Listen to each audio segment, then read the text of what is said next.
حضرت مولانا ابراہیم دیولہ صاحب کا دوسرا بیان بعد نماز مغرب 12 مارچ 2021 مکمل بیان سماعت فرمائیں جزاکم اللہ تعالی. لا مضل له ومن يضلله فلا هادي له ونشهد أن لا إله إلا الله وحده لا شريك له ونشهد أن سيدنا ومولانا محمدا عبده ورسوله صلى الله تعالى عليه وعلى آله وصحبه وبارك وسلم تسليما كثيرا كثيرا.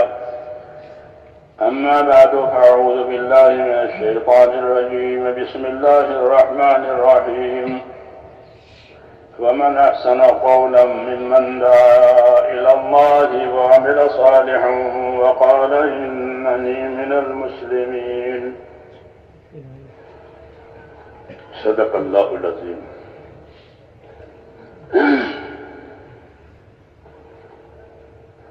بزرگوں اور پیارے بھائیوں،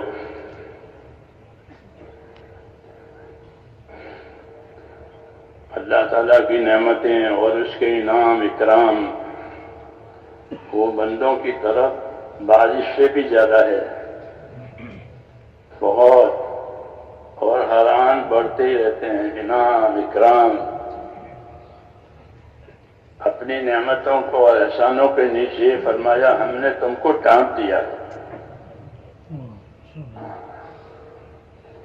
تو انعام اکرام اللہ کی طرف سے بہت زیادہ ہے. اللہ کی ذات کریم ہے، اس لیے بندوں کے ساتھ، مخلوق کے ساتھ کرم کا معاملہ کرتے ہیں. مخلوق اللہ کے کرم کا مظہر ہے. مخلوق کو پیدا کیا ہے تاکہ اس کا کرم ظاہر ہو.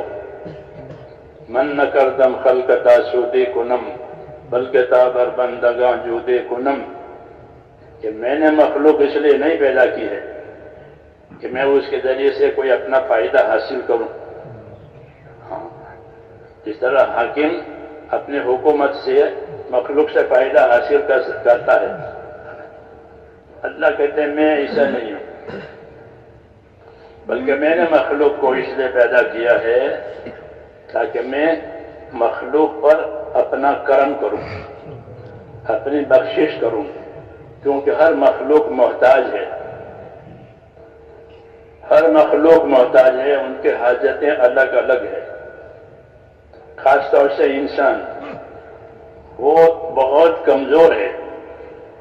خلق الانسان ضعیفا، کہ انسان کمزور پیدا کیا گیا، اس لیے تمام مخلوق سے زیادہ اکرام انسان کا اللہ نے کیا ہے. وَلَقَدْ كَرَّمْنَا بَنِي آدم، ہم نے آدم کی اولاد کو مکرم بنایا ہے، اس کا اکرام کیا ہے. اور سمندروں میں اور خشکیوں میں ہم ان کو اٹھائے اٹھائے پھراتے ہیں. سمندروں میں کشتیوں میں پھرتا ہے، ہاں، اور کوئی مخلوق نہیں پھرتی. اور زمین پر دوسرے جانوروں پر سواری کر کے چلتا ہے، اپنے پاؤں سے بھی چلتا ہے اور دوسرے جانوروں پر اور مشینوں پر سوار ہو کے بھی چلتا ہے. دوسری کوئی مخلوق ایسا نہیں کر سکتی. تو اکرام کیا ہے. پھر بڑا اکرام وہ دین کا اکرام ہے. ہاں، بڑا اکرام، اس سے بڑا کوئی اکرام نہیں ہے. کہ دین سے، ایمان سے ہم کو اللہ تعالیٰ نے اعزاز بخشا ہے. دین اور ایمان کے ذریعے سے ہم کو اعزاز بخشا ہے، اللہ نے عزت بخشی ہے. یہ بڑی بات ہے. پھر اس کے تقاضے سکھائے ہیں کہ ایمان اسلام دیا ہے، اس کے تقاضے پورے کرو تاکہ تم اپنے ایمان میں ترقی کرو. کاروبار کے تقاضے پورے ہوتے ہیں تو کاروبار ترقی کرتا ہے. اور آئے دن اس کو یہی فکر ہوتی ہے کہ کاروبار ترقی کرے، اس لیے وہ اس کے تقاضے پورے کرتا ہے، اس کے راستے کی سہولتیں مہیا کرتا ہے، اس کے راستے کی دشواریوں کو دور کرنے کی کوشش کرتا ہے کہ کاروبار آگے بڑھے، کہ دین کے معاملے میں بھی کہ اس کے تقاضے پورے کر کے اپنے دین کو آگے بڑھاؤ، اپنی دینداری کو اوپر سے اونچے لے جاؤ، اپنی دینداری کو اونچی کرو، اپنی دینداری کو اچھی کرو، بہتر کرو، اور دنیا میں دین کے لیے راستہ بناؤ، جس طرح حکومتیں سڑکیں بناتی ہے، پل بناتی ہے، ہاں وہ اپنی ذمہ داری سمجھتی ہے، ورنہ لوگوں کا کام کیسے چلے گا؟ اچھی سے اچھی سڑکیں، پھر اچھی سے پل، ہاں ایک کاروبار چلے، زندگی کی ضروریات سہولتوں کے ساتھ پوری ہو جائے۔ ایسے ہی ہمارے ذمے ہے کہ دین کے لیے راستہ بناؤ۔ حضور صلی اللہ علیہ وسلم نے امت کو حرکت دی ہے، نفر سفر یہ نبیوں کی زندگی میں ہوتا ہے۔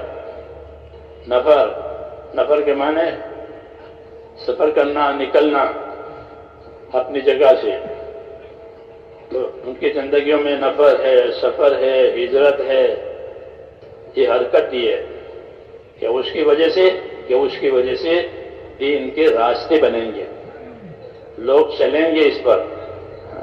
یہ ہمارے ذمے ہے کہ دین کے لیے راستہ بنانا ہے تاکہ لوگ اس کے اوپر چلیں، لوگوں کے لیے آسانی ہو جائے۔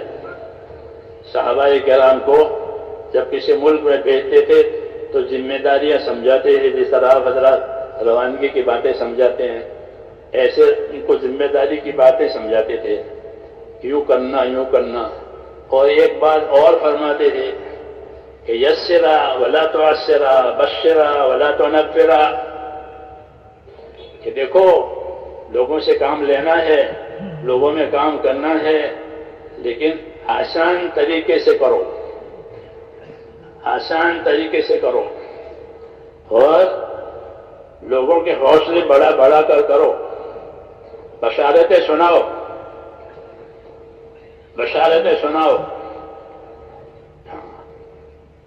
جب بشارتیں سنیں گے مسلمان، چونکہ مسلمان ہے تو اس کے اندر عمل کی تحریک ہوتی ہے، بشارت سننے کی وجہ سے کہ اللہ یہ دیں گے، اور تم عمل کرو گے تو یہ ملے گا، تو اندر تحریک ہوتی ہے، تو اس کے لیے عمل آسان ہو جاتا ہے۔ اس لیے فرماتے تھے کہ بشرا، بشارتیں سنانا لوگوں کو۔ نبی کو بھی یہی حکم ہے کہ فبشر العباد، اے نبی بشارتیں سناؤ، خوشخبریاں سناؤ انعام اکرام کی، تاکہ تحریک ہو جائے یہاں دلوں میں، جذبہ پیدا ہو جاوے، حوصلہ بڑھ جاوے، اور ذمہ داری پوری ہونا آسان ہو جائے۔ دنیا ذمہ داریوں کے پورا کرنے کی جگہ ہے، آخرت بدلہ پانے کی جگہ ہے۔ جو ذمہ داری پوری کرے گا اس کو آخرت کا بدلہ ملے گا، اور دنیا میں ذمہ داریوں کے راستے کی مددیں ملے گی، کیونکہ آدمی اپنی ذمہ داریوں کے پورا کرنے میں مدد کا بھی محتاج ہے، اور ذمہ داری کا بھی ذمہ دار ہے، لیکن اپنی ذمہ داریوں کے پورا ہونے میں وہ مدد کا محتاج ہے، تو کہ مدد بھی کریں گے، ذمہ داریاں اڑی جائے گی تو مدد بھی ہوگی۔ فرمایا المعونۃ علی قدر المعونہ، کہ اللہ کی مدد اتنی حاصل ہوگی جتنی ذمہ داری پوری کی جائے گی۔ ذمہ داری نہیں اڑی ہے پھر مدد کا کوئی سوال نہیں پیدا ہوتا۔ مدد کے آنے کا راستہ ذمہ داریوں کا اوڑھنا ہے، کہ ذمہ داریوں کو اوڑھ لو بس، اس کے بعد مدد ہے۔ بعض دفعہ ذمہ داریوں کے لینے کے بعد آسانیاں آتی ہے، بعض دفعہ ذمہ داریاں اوڑھنے کے بعد مشکلات بھی آتی ہے۔ دنیا ہے، یہاں اجالا بھی ہوتا ہے، اندھیرا بھی ہوتا ہے، تنگی بھی ہوتی ہے، وسعت بھی ہوتی ہے، تو کبھی ذمہ داریوں کے اٹھانے میں دشواری آتی ہے، کہ کوئی بات نہیں، دشواری کے پیچھے آسانی آئے گی، یہ بھی سمجھایا کہ دشواری ہے، دشواری کے پیچھے آسانی آئے گی۔ دنیا امتحان کی جگہ ہے، اس لیے یہاں دشواریاں آتی ہیں، گرمی، سردی، بارش، ہاں الگ الگ. کہ ان حالات میں جو کام کیا جائے گا تو اللہ تعالیٰ کام کا بھی بدلہ دیں گے اور حالات کا بھی بدلہ دیں گے کہ کس حال میں کام کیا تھا، کہ دشواری کے ساتھ کام ہوا ہے، کہ دشواری کا بھی بدلہ دیں گے اور عمل کا بھی بدلہ دیں گے. سردی میں وضو کیا سخت سردی ہے تو سردی کا بھی انعام ملے گا، وضو کا بھی انعام ملے گا، سردی کا بھی انعام ملے گا اور وضو کا بھی انعام ملے گا. کیونکہ یہ دین ہے، دین کا معنی ہی بدلا. دین عربی کا لفظ ہے دال یہ نون. دین، دین کا کیا ترجمہ ہے؟ دین کا ترجمہ جزا اور بدلہ. اگر بددینی ہے تو برا بدلہ آئے گا، بہترین کے ہے دین میں تو بہتر بدلہ آئے گا، بدلہ ضرور آئے گا. دین کے معنی ہی بدلہ، کان یدینو، بدلہ دینا. دین کے راستے سے حق تعالیٰ شانہ ذمہ داری بھی دیں گے، بدلہ بھی دیں گے. بگاڑا ہے دین کو، برا بدلہ آئے گا، برے حالات آئیں گے اور برے نتیجے آئیں گے. بنایا ہے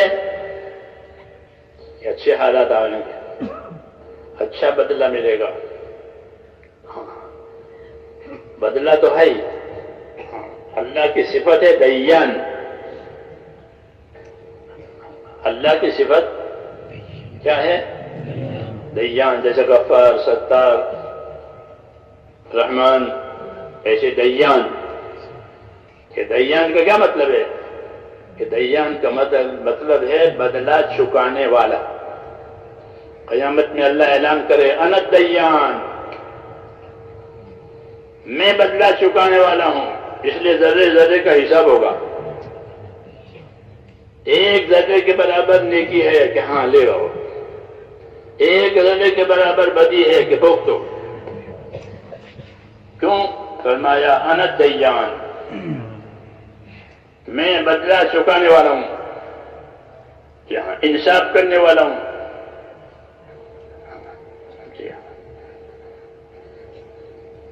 تو اس لیے ذمہ داریوں پر اللہ تعالیٰ کامیابی دیتے ہیں اور اس میں کبھی تنگی بھی آتی ہے، راحت بھی آتی ہے. تو ہر صورت اپنی ذمہ داریوں کو اچھی سے اچھی طریقے سے پورا کرنا یہ حکم ہے. یہ حکم ہے کہ نماز پڑھے تو کیسے پڑھے؟ کہ اچھی سے اچھی پڑھے. جو بھی عبادت کرے کہ اچھی سے اچھی کرے، اپنی خیر کو اچھی سے اچھی طریقے سے بناؤ. تو احسنوا ان اللہ یحب المحسنین، اس کا ترجمہ دیکھ لینا. حضرت تھانوی نے لکھا ہے اچھی طرح سے کام کرو، اچھی طرح سے کام کرنے والوں سے اللہ محبت کرتا ہے. اپنے دین میں، اپنے کاموں میں حسن پیدا کرنا، سر سے اتار دینا نہیں ہے یا ٹال دینا نہیں ہے. کہ ٹال دینا کہ وہ ٹل جائے گا اور کچھ نہیں ملے گا. سر سے اتار دیا تو اس کو ہلکا بنا دیا تو ہلکا اترے گا قیامت میں. کیوں کہ اس کو خود ہی ہلکا بنایا ہے. کہ اس کو وزنی بناؤ، وزنی بناؤ، ہلکا نہ بناؤ. کہ ہلکی چیز وہ رہ جاتی ہے. ایک دفعہ ہم امریکہ کے سفر سے واپس آ رہے تھے، ہوائی جہاز میں ساتھی سامان چڑھا رہے. ایک آئٹم چھوٹی تھی تو اس نے کہا اس کو اندر مت دو، یہ چھوٹی ہے. تو پھر کیا کریں کہ اس کو بڑی بناؤ، چھوٹی کو بڑی بناؤ. نہیں تو اتارنے والا اس سے وہ چھوٹی چیز چھوٹ جائے گی. بڑے بڑے لوگوں کے سامان ہوتے ہیں کہ چھوٹی کو بڑی کیسے بنائیں؟ تو کہا کسی بڑے کارٹون میں اس کو رکھ دو.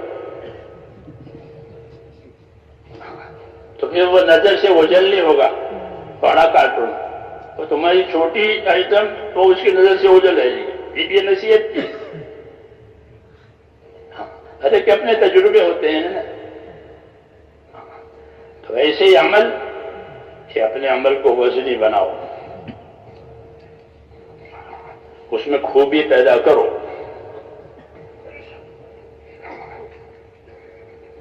کہ خوبی کیسے پیدا ہوگی اور کیا خوبی ہوتی ہے عمل کی؟ وَمَنْ أَحْسَنُ قَوْلًا مِّمَّنْ دَعَا إِلَى اللَّهِ. اس سے بہتر کس کی بات ہو سکتی ہے؟ یوں کہ اللہ کہ اس سے بہتر کس کی بات ہو سکتی ہے کہ جو اللہ کی طرف بلاوے. اس کی بات تو بہت بہتر ہے کہ اللہ کی ذات تو خوبیوں کا منبع اور مرکز ہے. کمزوریوں سے اللہ کی ذات پاک ہے اور خوبیوں والا ہے.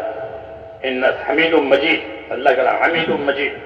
تو شریف پڑھتے ہیں تو آخر میں حمید مجید ہے. حمید خوبیوں والا, مجید بزرگی والا. صفت ہے اللہ پاک. تو اللہ خوبیوں والے ہیں, اللہ بزرگی والے ہیں کہ اپنے عمل کو کہ خوبی والا بناؤ. اپنے عمل کو خوبی والا بناؤ, حسن والا بناؤ. دعا مانگتے تھے حضور صلی اللہ علیہ وسلم نماز کے بعد. ہم کو بھی مانگنی چاہیے اور حکم بھی دیا ہے کہ نماز کے بعد دعا مانگو. کیا دعا ہے؟ رب اعنی علی ذکرک و شکرک و حسن عبادتک. اے اللہ میری مدد فرما. کس بات پر مدد چاہتا ہے بندہ؟ میں مدد چاہتا ہوں آپ کے ذکر کرنے پر تاکہ میں آپ کا ذاکر بنوں, اور میں مدد چاہتا ہوں آپ کے شکر کرنے پر تاکہ میں آپ کا شاکر بندہ بنوں. ذکر, شکر. اور تیسری بات کہ آپ میری مدد فرمائیں اور حسن عبادت, کہ آپ کی عبادت کو اچھی سے اچھی طریقے سے کروں, کیونکہ عبادت اللہ کا حق ہے. عبادت کے لیے پیدا کیا ہے. عبادت کی ذمہ داری ڈالی ہم پر اور روزی کی ذمہ داری لی اللہ نے اپنے اوپر. یہ ترتیب ہے کہ عبادت کی ذمہ داری بندوں پر اور ان کے روزی کی ذمہ داری کس پر؟ اللہ. وَمَا خَلَقْتُ الْجِنَّ وَالْإِنسَ إِلَّا لِيَعْبُدُونَ. میں نے جنوں کو اور انسانوں کو صرف اپنی عبادت کے لیے پیدا کیا. مَا أُرِيدُ مِنْهُمْ مِنْ رِزْقٍ. میں ان سے روزی نہیں چاہتا. وَمَا أُرِيدُ أَن يُطْعِمُونَ. اور یہ بھی نہیں چاہتا یہ مجھے کھانا کھلا رہا. یہ کیا کھانا؟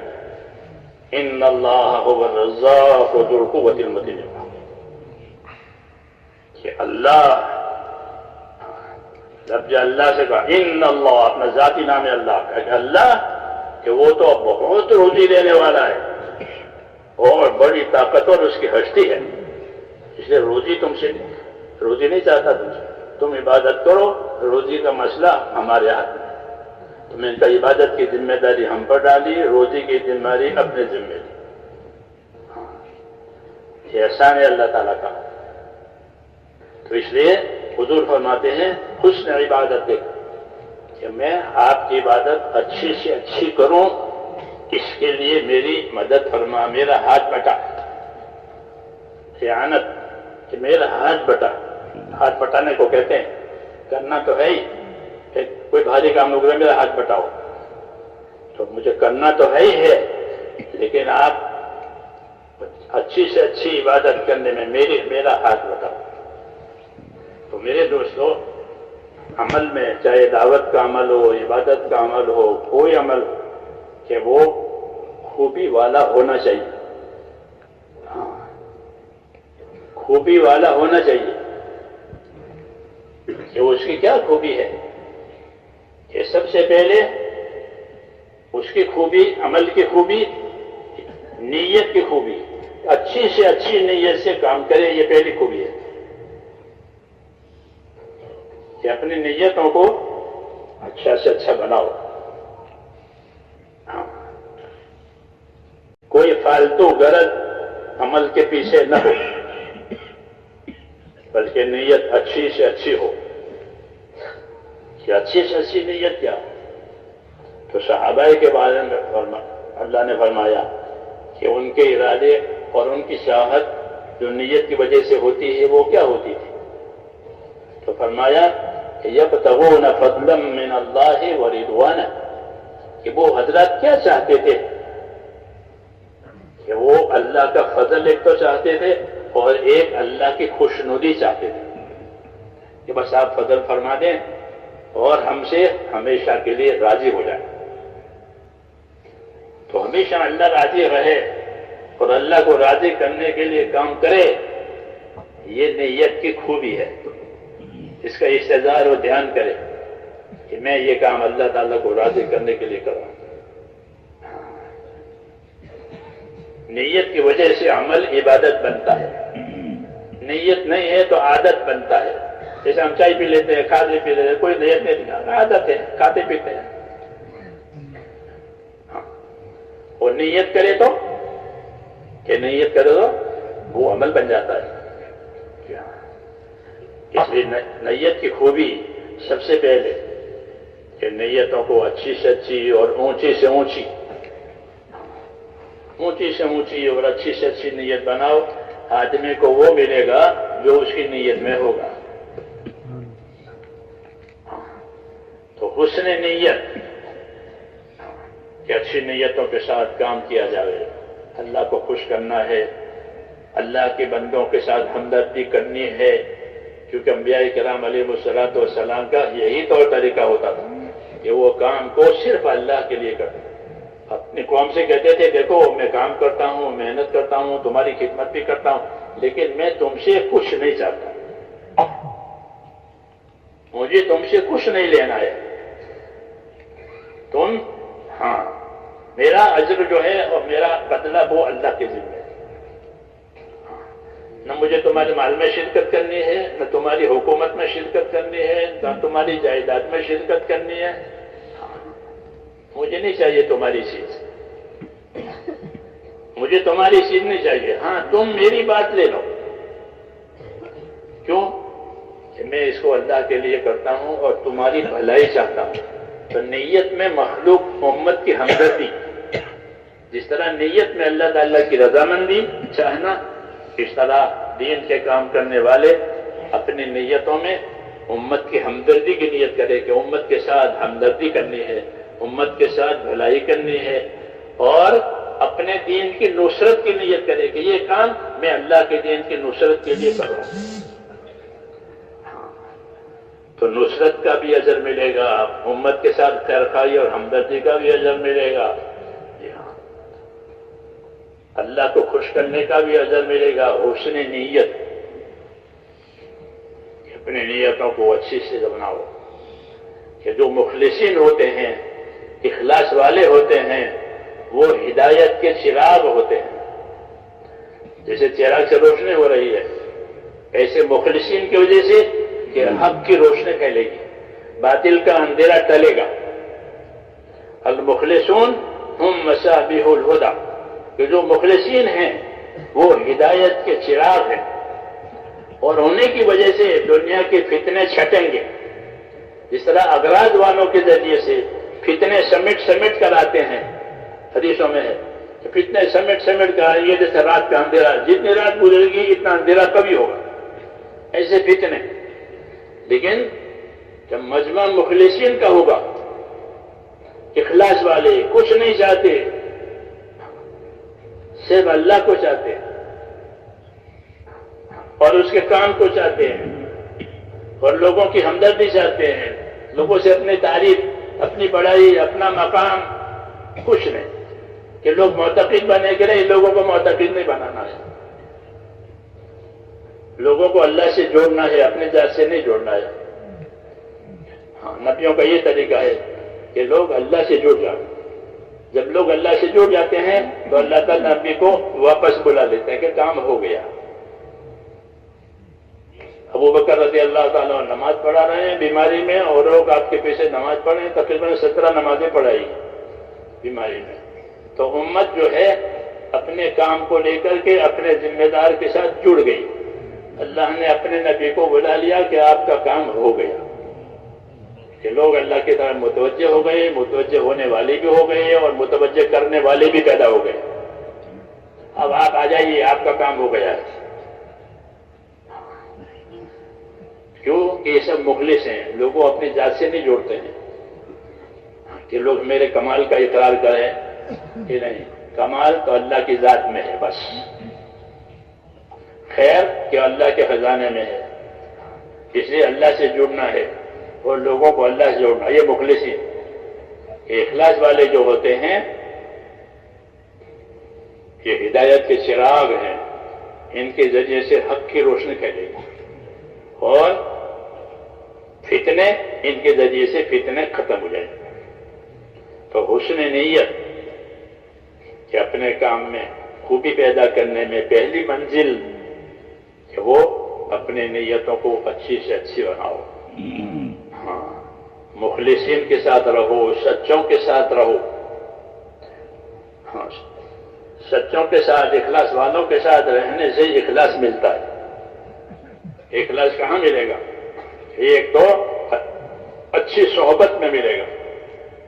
اللہ والوں کی صحبت، اس سے اخلاص ملتا ہے،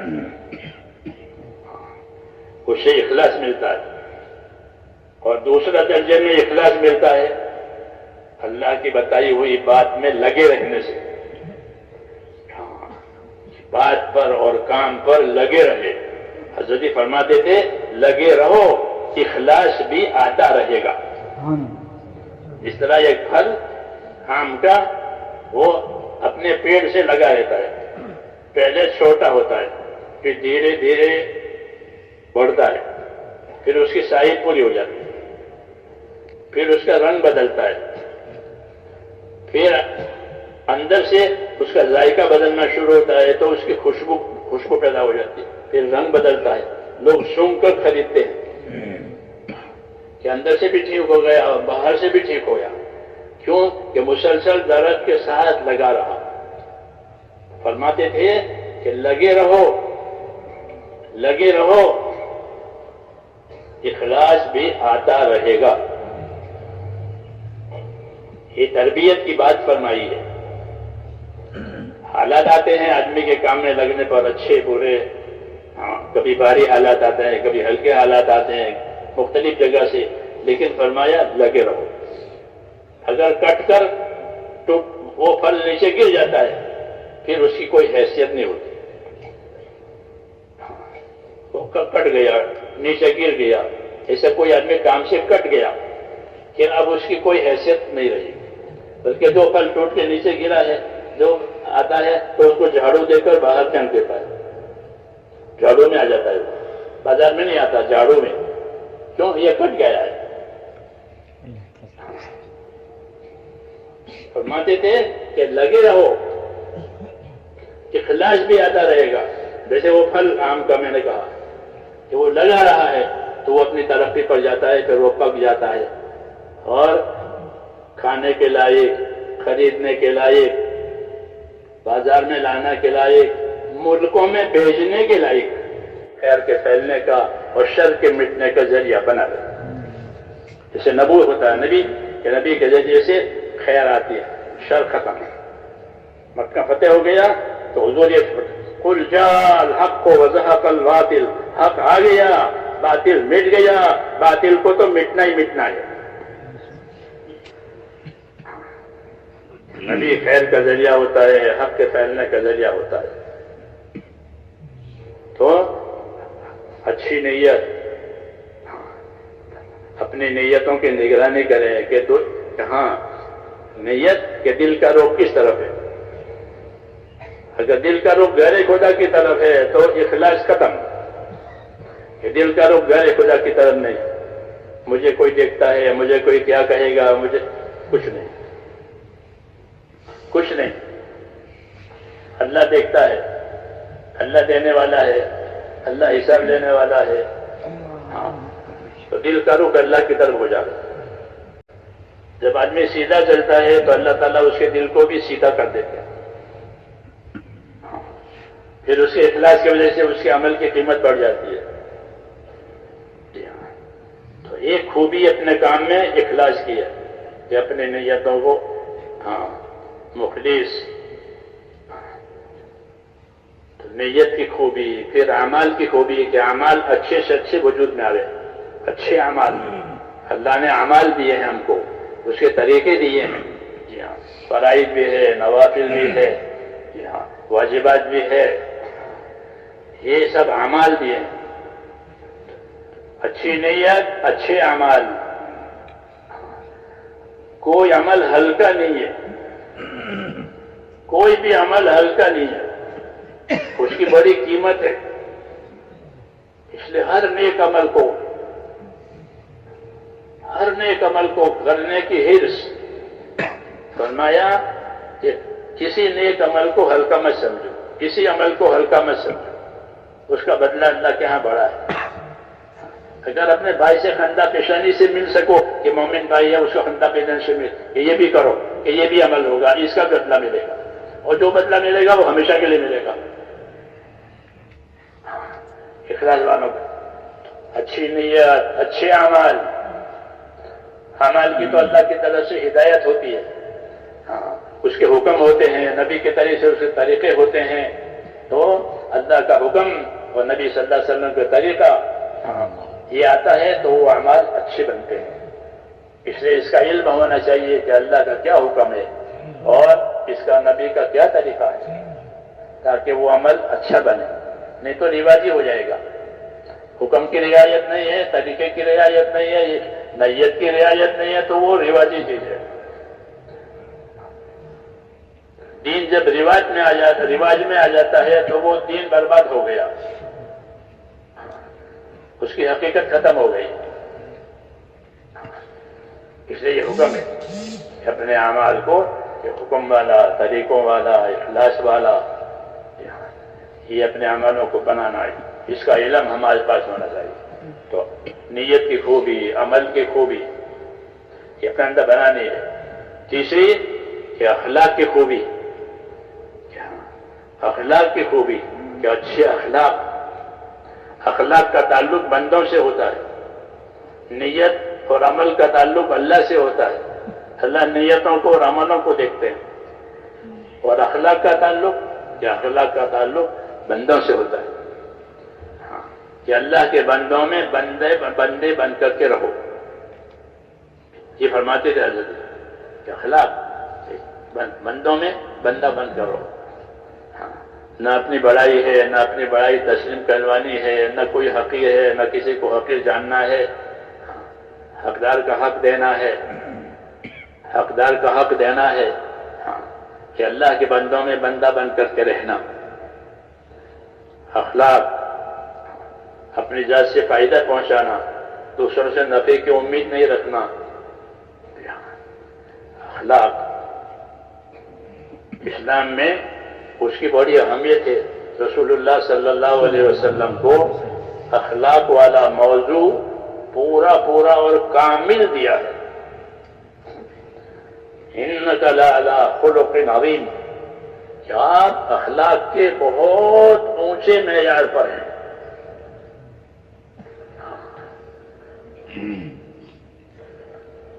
تبلیغ میں مولانا سعید فرماتے تھے کہ تبلیغ میں اخلاق کی مشق ہے، کیونکہ ہر قسم کے لوگوں سے ملنا ہوگا، ہر جگہ پر جانا ہوگا، ہر ماحول میں رہنا ہوگا، تو کیسے رہیں گے؟ کہ اخلاق سے، صبر سے، برداشت کے ساتھ، خدمت کے ساتھ، اس کو معاشرت کہتے ہیں کہ دوسروں کے ساتھ کیسا رہنا۔ معاشرت عربی کا لفظ ہے کہ دوسروں کے ساتھ کیسے رہو گے، کہ دوسروں کے ساتھ حسن معاشرت سے رہو گے، اچھی طرح دوسروں کے ساتھ ہمارا برتاؤ ہوگا۔ رسول صلی اللہ علیہ وسلم جس زمانے میں بھیجے گئے تھے، معاشرہ بالکل خراب تھا، جی ہاں، بہت انتہائی درجہ، یتیموں کا مال کھا جاتے تھے، مسافروں کو لوٹ لیتے تھے، کمزوروں کو دبا دیتے، جی ہاں، کوئی حق ادا کرنے کی بات نہیں. معاشرے میں ظلم اور لین دین میں بے ایمانی معاملات. اسلام نے معاشرت کی بنیاد احسان پر رکھی کہ دوسروں کے ساتھ کیسا معاملہ کرو گے کہ احسان کا معاملہ کریں گے. دوسروں کے ساتھ کے معاملات کیسے ہوں گے کہ معاملات میں ایمانداری ہوگی, معاشرت میں احسان ہوگا, معاملات اور لین دین میں ایمانداری ہوگی. یہ دو چیزیں بننے سے ہوتی ہے, جس کو ہمارا چوتھا نمبر ہے وہ کہ دوسروں کے ساتھ کیسا برتاؤ کرو گے. تو ہمیں اللہ نے حکم دیا ہے کہ دوسروں کے ساتھ برتاؤ کرنے میں احسان, انصاف. ان اللہ یامر بالعدل والاحسان, اللہ تمہیں حکم دیتا ہے انصاف کرنے کا, اللہ تمہیں حکم دیتا ہے احسان کرنے کا کہ اپنی ذات سے احسان کرو. تو اسلام میں جو معاشرت اور رہن سہن ہے, معاشرت کا معنی رہن سہن, اس کی بنیاد احسان پر رکھی ہے. اور اس کی کیفیت کیسی ہوتی ہے معاشرت کی؟ حضرت جی فرماتے تھے کہ ہماری معاشرت میں سادگی اور حیا ہے. ہم اپنی معاشرت اور رہن سہن میں سادہ اور حیا اور شرم, یہ ہمارے معاشرے کی کیفیت ہے کہ ہمارا معاشرہ سادہ ہوگا, اس میں اسراف نہیں ہوگا, فضولیات نہیں ہوگی, سادہ. شادی کریں گے وہ بھی ایسی, مکان بنائیں گے وہ بھی ایسا, کھانا پینا وہ بھی ایسا سادہ. کہ معاشرت میں سادگی, اور دوسرا کہ معاشرت میں شرم اور حیا, یہ ہمارے معاشرت کی خاصیت ہے. ہم کو حیا کی تعلیم دی ہے,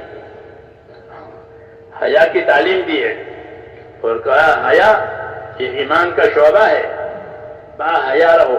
حضور صلی اللہ علیہ وسلم کی سیرت میں ہے کہ حضور صلی اللہ علیہ وسلم نے کنواری لڑکی سے بھی زیادہ شرم اور حیا تھی, کیونکہ شرم و حیا یہ برائی سے روکنے میں بہت قوی اثر رکھتا ہے. تو ہمارا رہن سہن کہ سادہ, حیا اور حیا والا, احسان والا, انصاف والا. جی ہاں, جب یہ معاشرہ بنے گا تو غلط معاشرے والے اس میں آ کر جڑ جائیں گے. مدینہ منورہ کی یہی خوبی تھی, ورنہ جاہلیت تو ہر جگہ تھی. جب حضور صلی اللہ علیہ وسلم تشریف لائے, آپ نے اپنی دعوت دی, آپ نے اپنی تعلیمات دی, تو لوگوں کی معاشرت بدل گئی, لوگوں کا رہن سہن بدل گیا, کہ ان کے اندر انصاف کی, احسان کی, ہمدردی کی یہ کیفیت پیدا ہوئی, اور وہ بھائی ہو گئے. دشمن تھے بھائی ہو گئے, احسان کرنے والے ہو گئے, حق ادا کرنے والے ہو گئے. تو جب یہ معاشرہ ہوا تو دوسرے معاشرے میں جو لوگ پریشان ہو رہے تھے, کیونکہ وہاں تو ظلم ہے, بے انصافی ہے, تو کٹ کر کے یہاں آ جاتے. الحمدللہ اس دعوت اور تبلیغ کا جو رخ ہے وہ معاشرے والا رخ ہے. ہمارے پاس کوئی دولت نہیں ہے, ہمارے پاس کوئی حکومت نہیں ہے, ہمارے پاس کوئی اقتدار نہیں ہے. پھر یہ کام کس بل پر چل رہا ہے؟ کہ یہ معاشرت کے بل پر چل رہا ہے, کہ ہم لوگوں کو اپنا بھائی بنا کر کے کام میں لگاتے ہیں. گش میں آپ حضرات بات کرتے ہیں, دیکھو بھائی ہم آپ اور بھائی ہیں, ہم نے اپنے کلمہ پڑھا ہے لا الہ الا اللہ, یہ بنیاد اخوت کہ حضور صلی اللہ علیہ وسلم کی محنت سے یہ چیز پیدا ہو گئی. حیات الصحابہ کا دوسری جلد جو ہے وہ اس میں یہ چیز ہے کہ لوگوں کو ایک بنا دیا بھائی چارے کے ساتھ, کسی دوسری غرض پر نہیں کہ تمہاری اکثریت ہو جائے گی, اور کہتے بھائی بنو, کونوا عباد اللہ اخوانا. یہ آپ کی آواز ہے, یہ آپ کی دعوت ہے کہ کونوا عباد اللہ اخوانا, اللہ کے تو بندے بنو, ہاں بڑے نہ بنو, بڑے نہ بنو. بڑا کون ہے؟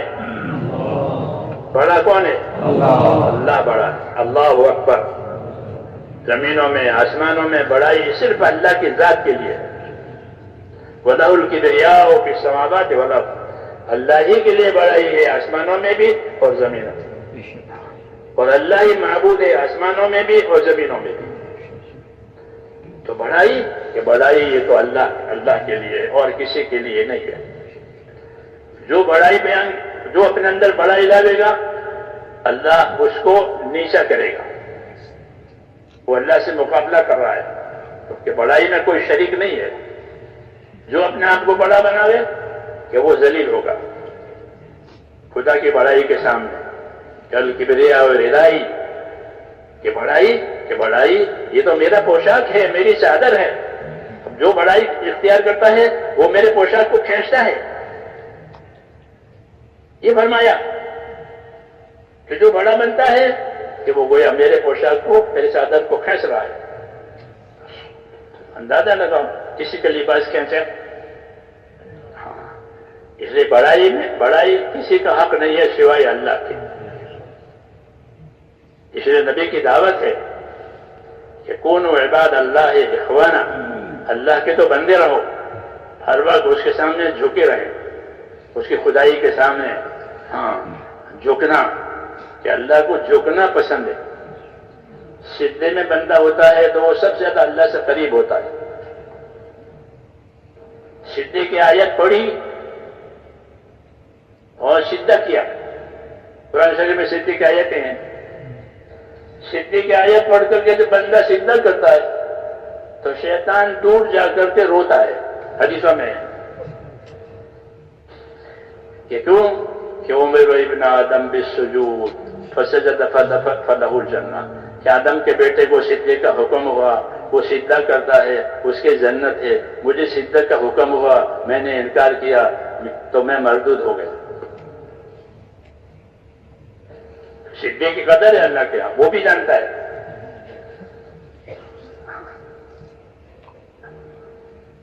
اس نے کہا اللہ کے بندے بنو۔ کیا بنو؟ اللہ کے بندے بنو۔ ہاں، سب سے بڑا شرف انسان کے لیے وہ بندگی کا شرف ہے، دولت کا، حکومت کا یہ شرف نہیں، یہ عارضی ہے۔ سب سے بڑا شرف وہ کیا ہے؟ بندہ بننا، میں اللہ کا بندہ ہوں۔ حضور صلی اللہ علیہ وسلم کو اللہ نے بندے سے خطاب کیا، عبدہ و رسولہ، ہم کہتے ہیں عبدہ و رسولہ، کہ محمد کون ہے؟ کہ محمد اللہ کے بندے ہیں۔ محمد کون ہے؟ کہ وہ اللہ کے بھیجے ہوئے رسول ہے۔ تو بندگی کے ساتھ رسالت ہے، ہاں، اور رسالت بندگی سکھانے کے لیے ہے۔ بندے بنو، اس لیے آپ نے فرمایا اللہ کے بندے بنو۔ یہ بھی بندہ، میں بھی بندہ، کسی کو کوئی بزرگی نہیں ہے، اللہ جانتا ہے کون بڑا ہے۔ ہاں، بندے بن کر کے رہو، یہ معاشرت ہماری، ہاں، کہ ہر ایک کا حق ہے، ہر ایک کا حق ہے۔ اس لیے ہماری معاشرت میں ہم کو احسان کا حکم دیا ہے کہ اپنی ذات سے بھلائی پہنچاؤ، دینی دنیاوی۔ وَاعْبُدُوا اللَّهَ وَلَا تُشْرِكُوا بِهِ شَيْئًا وَبِالْوَالِدَيْنِ إِحْسَانًا وَبِذِي الْقُرْبَى وَالْيَتَامَى وَالْمَسَاكِينِ۔ لمبی آیت ہے سورہ النساء کی۔ پہلا حکم کہ وَاعْبُدُوا اللَّهَ، ایک اللہ کی عبادت کرو، اس کے ساتھ کسی کو شریک نہ کرو، یہ پہلا حق۔ پھر ماں باپ کے ساتھ احسان کرو، کیوں کہ معاشرت میں پہلا تعلق انسان کا اپنے ماں باپ سے ہوتا ہے۔ نے پیدا کیا ہے، ماں نے اس کو جانا ہے، تو پہلا تعلق ماں باپ سے ہوتا ہے اللہ کے بعد۔ ٹھیک ہے، ماں باپ کے ساتھ احسان کرو، پھر ماں باپ کے رشتہ داروں کے ساتھ احسان کرو۔ ذوی القربیٰ رشتہ دار ہے، ایک دادا کی اولاد ہے، ایک نانا کی اولاد ہے، یہ رشتہ دار کہلاتے ہیں، کہ ان کے ساتھ احسان کرو۔ یتیموں کے ساتھ احسان کرو، پڑوسیوں کے ساتھ احسان کرو۔ جی ہاں، پڑوسی رشتہ دار بھی ہو سکتا ہے کہ چچا کا بیٹا ہے، پڑوس میں رہتا ہے، تو وہ رشتہ دار بھی ہے، پڑوسی بھی ہے۔ پڑوسی دین میں شریک ہو جائے، مسلمان ہے پڑوس میں رہتا ہے کہ ہاں وہ بھی پڑوسی ہے، غیر مسلم ہے وہ بھی پڑوس میں رہتا ہے کیا وہ بھی پڑوسی ہے؟ وہ بھی پڑوسی ہے. ہاں اسلام میں نہیں ہے، وہ پڑوس میں ہے، تو پڑوسی کی وجہ سے ہماری معاشرت اس کو حق دے گی. کیا دے گی؟ حق دے گی. ابن عمر رضی اللہ عنہ کے پڑوس میں یہودی رہتا تھا، تو جب گھر میں آتے تھے تو پوچھا کرتے تھے کہ تم پڑوس میں کچھ دیا، پڑوس میں کچھ بھیجا؟ تو پھر کون پڑوس میں رہتا ہے؟ کوئی بزرگ رہتے ہیں کہ نہیں وہ یہودی ہے، کہ ہوگا یہودی ہمارے پڑوسی ہے. ہم کو اس کے ساتھ حسن سلوک کا حکم ملا ہے کہ پڑوسی کے ساتھ احسان کرو، پڑوسی کے ساتھ بدسلوکی مت کرو. فرماتے تھے مجھے جبریل نے پڑوسی کے بارے میں اتنی تاکید کی کہ مجھے یہ خیال ہوا شاید پڑوسی کو اس کو مال میں بھی وارث بنا دیں گے، جس طرح بیٹے ہوتے ہیں مال میں وارث ہوتے ہیں، رشتے دار ہوتے ہیں، ایسا کتنی تاکید کی. کیوں کہ یہ ہماری معاشرت کا حق ہے کہ ہمارے ساتھ وہ رہ رہا ہے، تو اس کو ہماری طرف سے احسان کا حکم ہے. یہ معاشرت کہلاتی ہے. ہماری معاشرت میں احسان ہے، ہماری معاشرت میں سادگی ہے، ہماری معاشرت میں حیا ہے. اسی کی دعوت ہے، اسی کی تبلیغ ہے کہ با حیا، بے حیا نہیں، با حیا، کہ حیا جو ہے وہ بہت سی برائیوں سے روکنے کا ذریعہ ہوتی ہے. جو بے حیائی کہ بے حیا باش ہر سے کاہی کن، فارسی میں مثل ہے کہ بے حیا باش ہر سے کاہی کن، بے شرم ہو جا پھر جو چاہو کرو، کوئی بندھن نہیں، کوئی بندھن نہیں. تو حضرت فرماتے تھے ہماری معاشرت میں سادگی ہے، سادگی ہے، کیونکہ سادگی سنت سے قریب ہوتی ہے، فیشن سنت سے دور ہوتی ہے. سادگی سنت سے قریب ہوتی ہے، وہ فیشن اور زینت وہ سنت سے دور ہوتی ہے. تو ہماری معاشرت میں فرمایا سادگی اور حیا ہے. تو ہماری معاشرت میں کہ ہماری معاشرت میں احسان انصاف ہے. جو اپنے لیے پسند کریں گے وہ دوسروں کے لیے پسند کریں گے. اسلامی معاشرت کسی ان کی طرف سے کوئی ایذا آئی ہے کہ صبر کریں گے، لڑیں گے نہیں، لڑیں گے نہیں، صبر کریں گے تاکہ معاشرت ہماری خراب نہ ہو جائے. صبر کرنے کو کہ صبر کرو، برداشت کر لو، نصیحت کر لو، برائی کو بھلائی سے دور کر لو، وغیرہ وغیرہ باتیں آپ حضرات جانتے ہیں. یہ ہے کہ اسے ایک معاشرہ تیار ہوگا، لوگ بھائی ہو جائیں گے. بھائی بنا کر اپنی بات رکھو. یہ کام جو ہمارا پھیلا ہے وہ کسی اقتدار سے، کسی حکومت کی طاقت سے، کسی فنڈ سے، کسی مال سے، کسی وقف سے نہیں کرا کہ بھئی اس کے پیچھے کوئی فنڈ ہے، اس کے پیچھے کوئی وقف ہے، کوئی ٹرسٹ ہے جو ان کو چلا رہا ہے. کچھ نہیں. الحمدللہ یہ بات لوگوں نے بہت خوض لگا لگا کر کے کی ہے.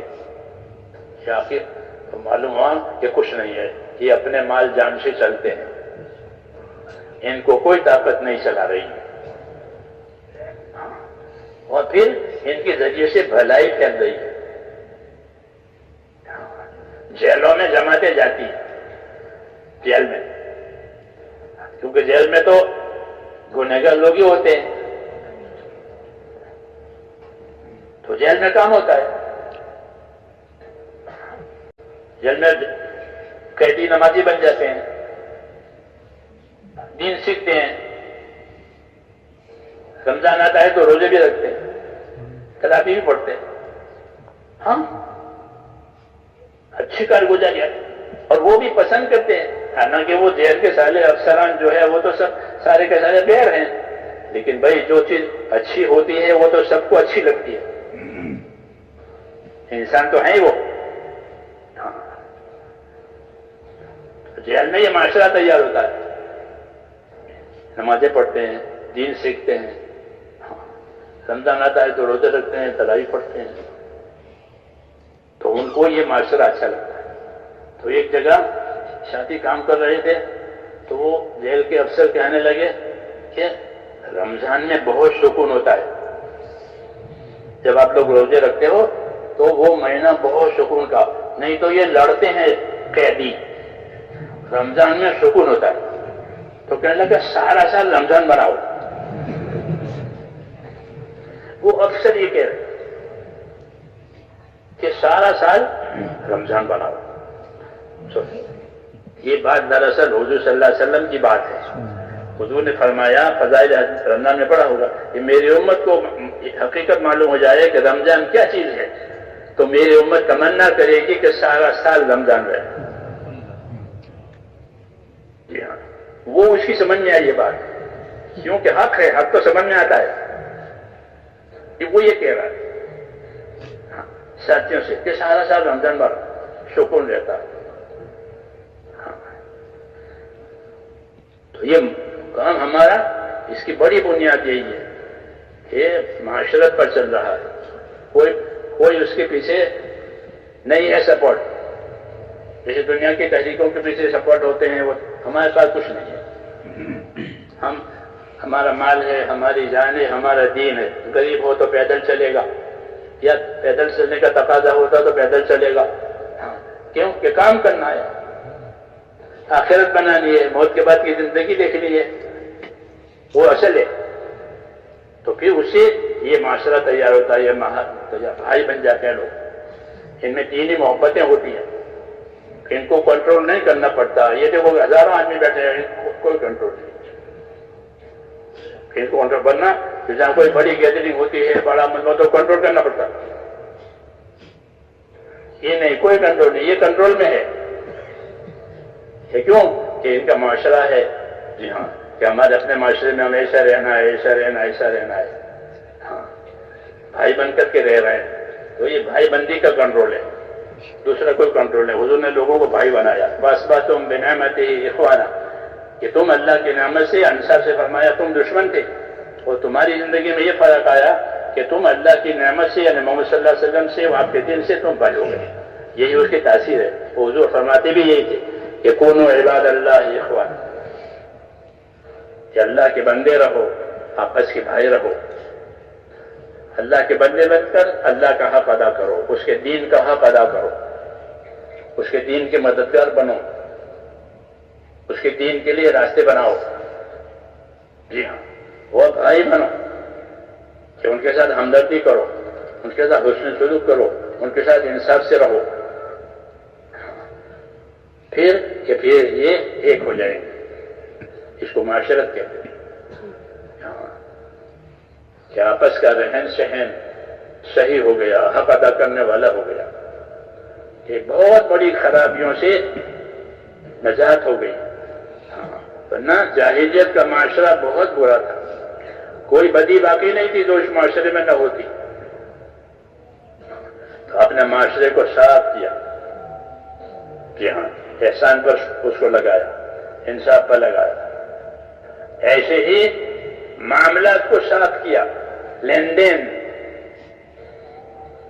کیونکہ رہن سہن میں لین دین بھی کرنا پڑے گا، خریدنا پڑے گا، بیچنا پڑے گا، مزدوری، یہ لین دین کہلاتا ہے، کمائیاں، تو معاملات کو بھی آپ نے صاف کیا، لین دین کو صاف کیا۔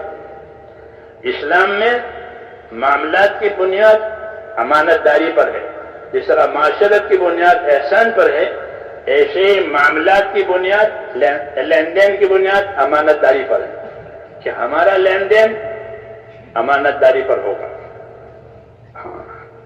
کسی کی ایک پائی بھی ہم کھوٹی نہیں کر سکتے، لین دین ہمارا صاف، جو لیا دیا، وعدہ کیا پورا کیا، کہ اپنے معاملات کو صاف رکھو۔ معاملات کا دین آخر میں آتا ہے، اچھی محنت ہو جاتی ہے تو پھر لوگوں میں کمائیوں والا دین آتا ہے، پہلے عبادت والا دین آتا ہے، جیسے اس مہینے سے عبادت والا دین آیا، لوگ نمازی بن گئے، لوگ حاجی بن گئے، لوگ ذکر کرنے والے، تلاوت کرنے والے، عبادت کرنے والے بن گئے۔ حضرت فرماتے تھے ہماری محنت صحیح طریقے میں چلی تو سب سے پہلے عبادت کا دین زندہ ہوگا، سب سے پہلے عبادت کا دین زندہ ہوگا۔ چنانچہ حج کثرت سے لوگ حج کرتے ہیں، کثرت سے عمرہ کرتے ہیں، روزے رکھتے ہیں، خیرات کرتے ہیں، نمازیں پڑھتے ہیں، ذکر کرتے ہیں، عبادت کا دین آیا۔ جب عبادت کا نہیں صحیح ہو جائے گا تو پھر اس کی تاثیر سے پھر لین دین صحیح ہوگا، کہ لین دین کا دین مشکل ہے، اس لیے اس میں ایمان کی طاقت چاہیے۔ حرام سے بچنے کے لیے ایمان کی طاقت کام کرتی ہے، اس لیے ایمان کو طاقتور بنایا۔ پھر شراب حرام ہوئی، ورنہ شراب تو ان کی گھٹی میں پڑی ہوئی تھی۔ سودی کاروبار عام تھے، جو تجارتیں تھی نام کی تجارتیں تھی، اندر جوا تھا، اوپر سے تجارت اندر سے جوا۔ جاہلیت کی جو تجارت ہوتی تھی بیوعات جاہلیہ، جاہلیت کے بیوعات، ظاہریت کا لین دین، تو وہ کیا تھا؟ اوپر سے تجارت اندر جوا، یہ معاملات تھے اندر۔ حضور صلی اللہ علیہ وسلم اس کو صاف کر دیا کہ معاملات میں امانت داری ہوگی، امانت داری سے رہو، ہاں مال کا عیب نہیں چھپایا جائے گا، جس کا حق ہے اس کو ادا کیا جائے گا۔ اس لیے ایمان کو طاقت دی۔ جب ایمان میں طاقت آئی پھر سود حرام ہو گیا، آخر میں حرام ہوا ہے، وہ اپنے گھر سے شروع کیا۔ عباس بن عبد المطلب کا سود، عباس بن عبد المطلب چاچا، ان کے سودی کاروبار تھا، بہت لوگوں کے ذمے ان کا سودی قرضہ تھا۔ سود کی حرمت آئی تو حضور صلی اللہ علیہ وسلم نے اپنے گھر سے شروع کیا کہ عباس بن عبد المطلب کا جتنا سود ہے وہ ختم، جو اصل مال ہے وہ ملے گا، سود نہیں ملے گا، تو اپنے گھر سے ختم کرایا۔ کیوں؟ اب ایمان میں طاقت آ گئی تو لین دین میں صفائی آ گئی، ہاں تجارتوں میں صفائی آ گئی۔ ایک مرتبہ اناج کی منڈی، اناج کے بازار میں سے گزر ہوا، گیہوں کے ڈھیر لگے ہوئے تھے، آپ نے اندر ہاتھ ڈالا تو اندر سے گیہوں بھیگے ہوئے نکلے، اوپر سوکھے ہوئے، اندر بھیگے ہوئے۔ اس سے پوچھا یہ کیا؟ اگر کوئی پورا ڈھیر خریدے تو اوپر تو سوکھا ہے، نیچے تو بھیگا ہوا ہے۔ تو اس نے کہا یا رسول اللہ رات میں بوندیں ہو گئی، رات میں بوندیں ہو گئی تو پانی پڑ گیا، یہ ہوا ہے۔ تو اس کو آپ نے فرمایا دیکھو دھوکہ نہیں ہونا چاہیے کہ اوپر سوکھا نیچے گیلا، ویسے ایسا اگر کوئی کرے اور دھوکہ دے تو دھوکہ دینے والا ہم میں نہیں ہے، اب نکال دیا۔ من غشنا فلیس منا، جو ہم کو دھوکہ دے، ہمارے آدمیوں کو دھوکہ دے، ہمارے خریداروں کو، وہ ہم میں نہیں ہے، کہ ہم دھوکہ باز نہیں ہیں۔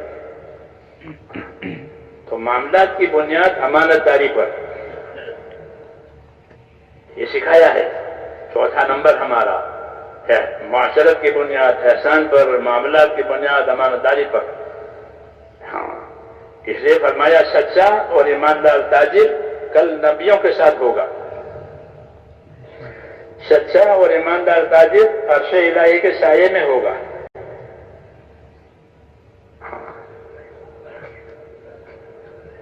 اور سچائی نہیں ہے تجارت میں، بے ایمانی ہے تو فرمایا تجار ینادون یوم القیامت الفجار،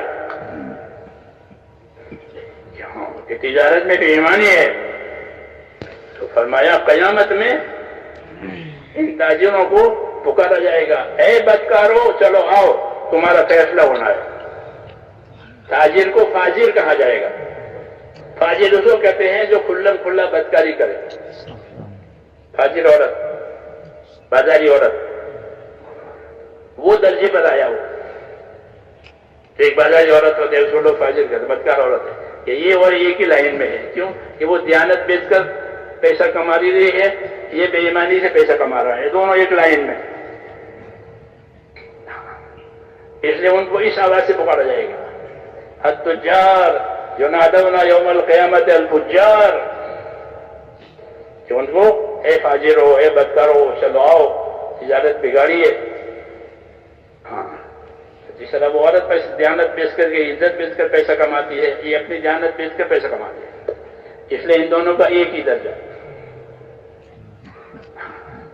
اس لیے میرے دوستو، ہماری کمائیاں، حضرت فرماتے تھے اپنی کمائیوں کو علم پر لاؤ. جیسے عبادت کو علم پر لاتے ہیں، ابھی سجدہ فرض ہے، رکوع فرض ہے، یہاں فلاں چیز نماز میں مکروہ ہے، فلاں چیز اردو میں مکروہ ہے، یہ علم ہے عبادت کا. ایسے اپنی کمائیوں کو کس پر لاؤ؟ کہ علم پر لاؤ. ہاں، یہ کمائی کا یہ رخ صحیح ہے، کمائی کا یہ رخ غلط ہے. جاہلیت کی جو کمائیاں ہوتی تھی اس میں یہی چیز ہوتی تھی کہ یا سود ہوتا تھا یا جوا ہوتا تھا. یعنی ایک طرف فائدہ، ایک طرف نقصان. جوا میں یہ ہوتا ہے، سود میں بھی یہ ہوتا ہے. ایک کو تو فائدہ ہو جاتا ہے، دوسرے کو نقصان ہوتا ہے. جوا کے لو، ہار جیت ہوئی تو ہار جیت میں کیا ہوگا؟ ایک طرف فائدہ، جو جیت گیا اس کو نفع ہو گیا، وہ ہار گیا اس کا نقصان ہوا. اس لیے اس کو حرام کیا.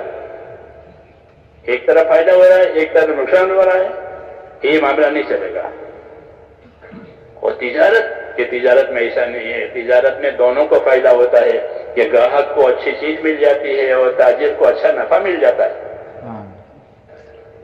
اس لیے فرمایا احل اللہ البیع وحرم الربا. اللہ نے بے کو یعنی بیچنے خریدنے کو تو حلال قرار دیا اور سود کو حرام قرار دیا، کیونکہ ایک طرف فائدہ ہے، ایک طرف نقصان. ہماری تبلیغ میں جو علم و ذکر ہے وہ یہی ہے کہ اس کا ہمارے پاس علم ہو، جو کام ہو اس کا علم، اور جو علم ہو اس کا عمل. تجارت کرے، ضرور کرے تجارت، کیونکہ تجارت بہترین مشغلہ ہے روزی کمانے کا. جی ہاں، دنیا بھی مانتی ہے، دین بھی مانتا ہے. آپ تجارت کا ویزا مانگیں دے دیں گے. میں تجارتی ویزے پہ جا رہا ہوں کہ ہاں کرو، ہمارے ملک میں آؤ تجارت کرو. کیوں کہ تجارت سے فائدہ ہی ہوگا. بین الاقوامی تجارتیں، جی ہاں، تجارت ہے، نفع کی چیز ہے، اور دونوں کو نفع ملتا ہے، خریداروں کو بھی، بیچنے والوں کو بھی. ہاں، قانون یہ بتایا کہ اس میں امانت داری ہو تاکہ ایک طرفہ نفع نہ ہو جائے، ایک طرفہ نقصان ہو جائے. اس لیے ایپ چھپایا نہ جاوے، مال کا ایپ نہ چھپایا جائے، مال کا ایپ بتا دیا جائے کہ اس میں یہ ہے، اس کو لینا ہے تو پھر اس کی یہ شکل ہے، اس کو بتا دیں تاکہ بے ایمانی نہ ہو. تو یہ ایمانی باتیں ہیں ہر چیز میں کہ ایمان سکھایا، پھر ہر چیز میں ایمانداری. عبادت میں اخلاص، معاشرت میں احسان، معاملات میں امانت داری. یہ ایک ہی شاخ ہے سب جو ہر طرف جا رہی ہے. ایمان کی یہ سب شاخیں ہیں. اس لیے ایمان کی دعوت دی ہے، ایمان کی محنت کرائی ہے تاکہ ایمان کی یہ اثرات ہر شعبے میں جائے. حضرت فرماتے تھے کہ ہمارے ہاں ہر شعبے کے فضائل ہیں، ہر شعبے کے مسائل ہیں. کوئی بھی شعبہ ہو، تجارت کا شعبہ ہے، زمینداری کا شعبہ ہے، مزدوری کا شعبہ ہے، حکومت کا شعبہ ہے، جو بھی شعبہ ہے ٹھیک ہے، اس کی ضرورت ہے، ہر شعبے کی ضرورت ہے.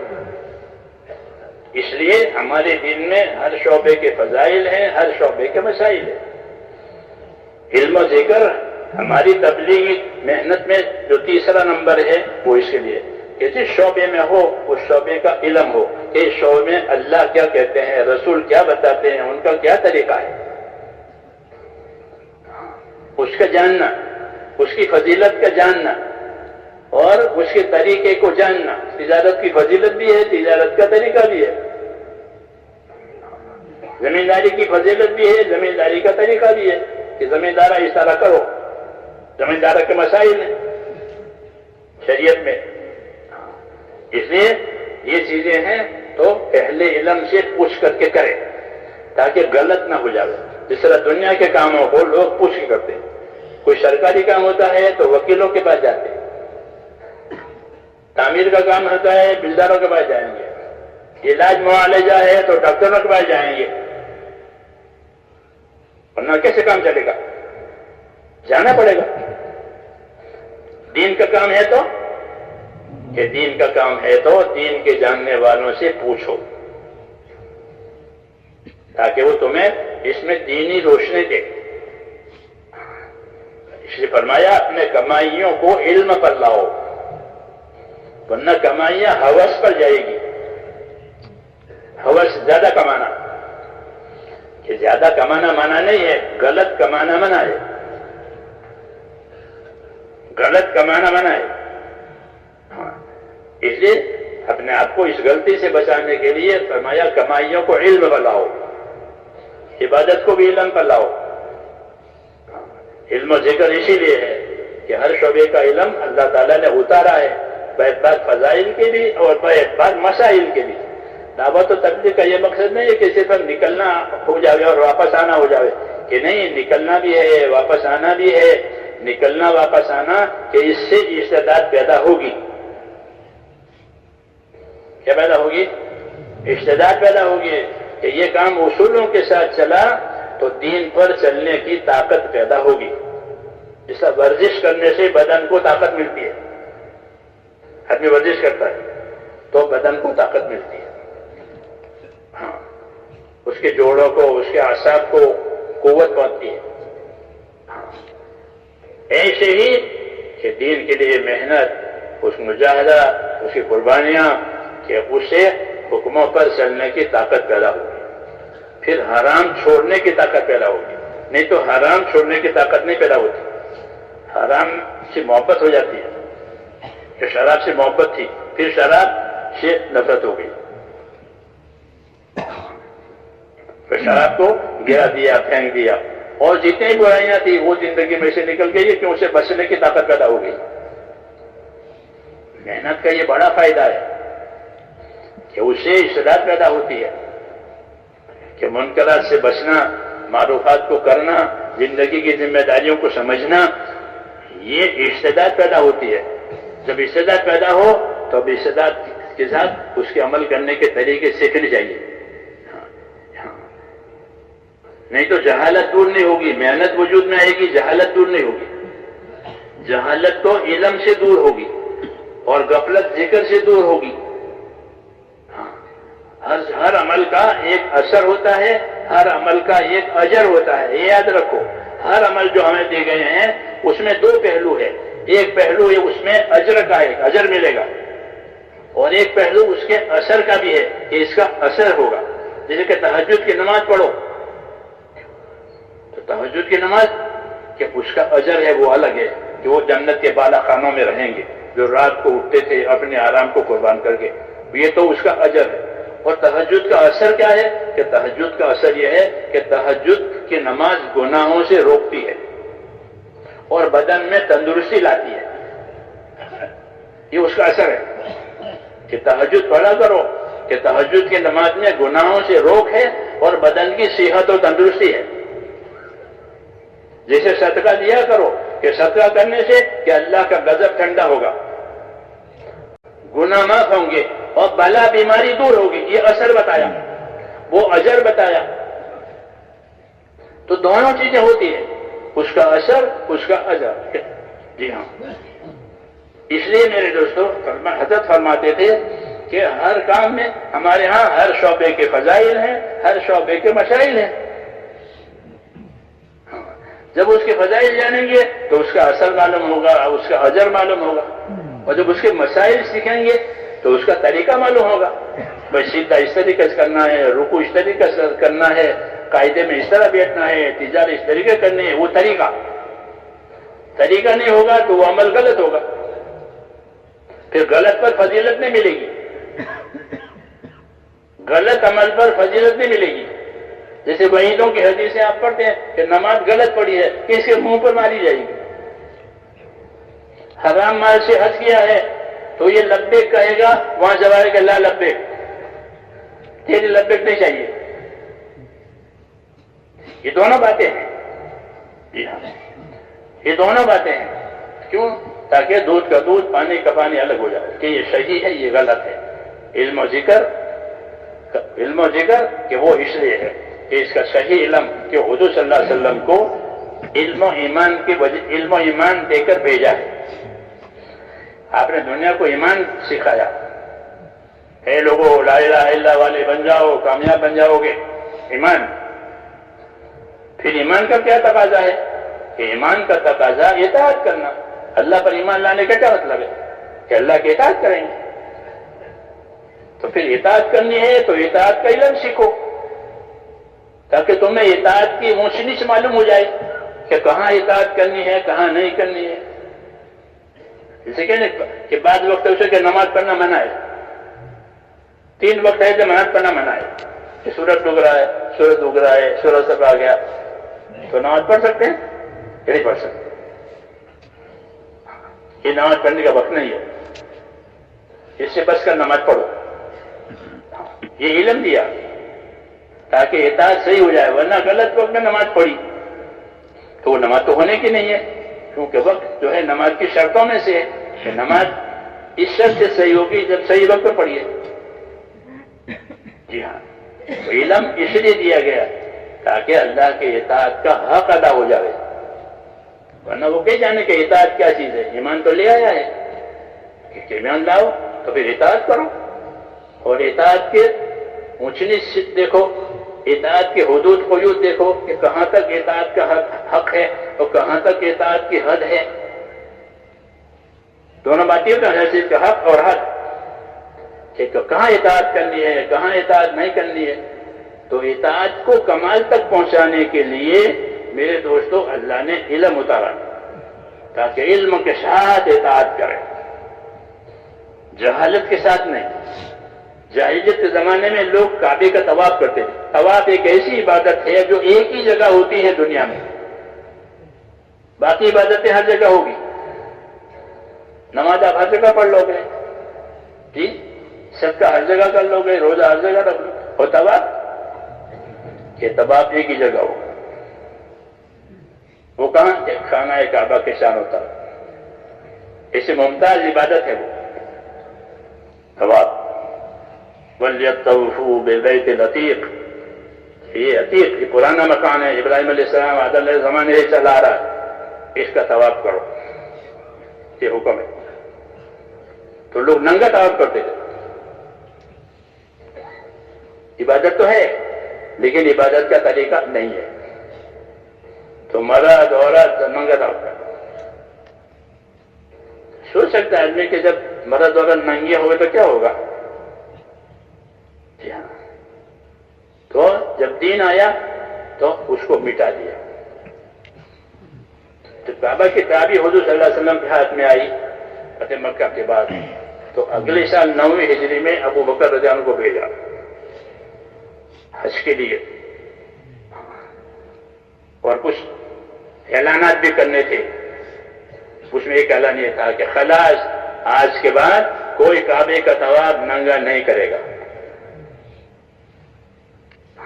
ورنہ ننگا طواف کرتے تھے. ہے تو عبادت لیکن طریقہ غلط ہے، اس لیے اس کو بند کیا، کیونکہ یہ اطاعت نہیں ہے، یہ تو گناہ ہے. ہاں، یہ ننگا رہنا، یہ ننگا لباس ہر حال میں فرض ہے. نماز پڑھے تو بھی لباس، نماز نہ پڑھے تو بھی لباس. ایک لباس ایسی چیز ہے کہ اس کی فرضیت اس کا لازم ہونا ہر جگہ. ننگا حرام ہو جانا حرام ہے.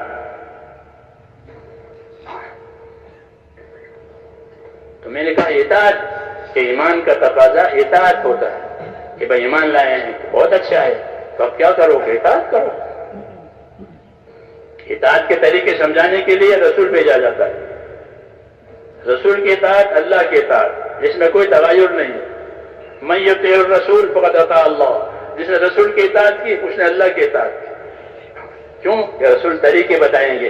عبادت تو صرف اللہ کی ہوگی, عبادت رسول کی نہیں ہوتی, عبادت اللہ کی ہوتی ہے. پھر عبادت کے طور طریقے رسول بتائیں گے.